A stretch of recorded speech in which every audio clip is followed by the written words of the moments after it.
मैंने कभी नहीं सोचा था कि मैं इस तरह से कभी किसी के लिए चाय बनाऊंगी, क्योंकि ज़िंदगी तो मेरी पहले ही रुक गई थी।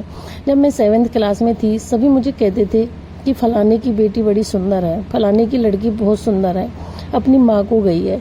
लेकिन जब ये सारी बातें मैं सुनती, बहुत खुश होती थी। लेकिन अचानक क्या हुआ, 8वीं क्लास में मैं स्कूल जा रही थी। जाते जाते मेरे एकदम से चक्कर आया और मैं गिर गई।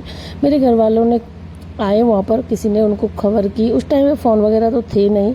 वो आए, उन्होंने देखा, ले जाकर घर पे लिटा दिया। थोड़ी देर में होश आ गया था, सब कुछ नॉर्मल होने लगा।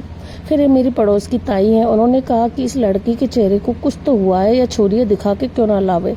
तो मेरे पापा ने कहा कि अब ले जाऊंगा, देखते हैं। तो मेरे घर में बाबा की चलती थी। मेरे बाबा साहब लड़कियों से बहुत ज़्यादा नफरत करते थे।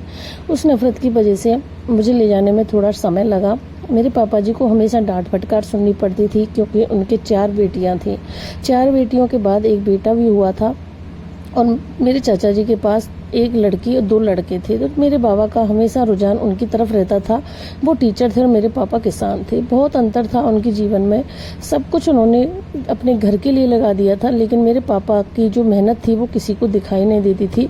बस हमेशा ताने सुनना लड़कियों के ऊपर। आखिर में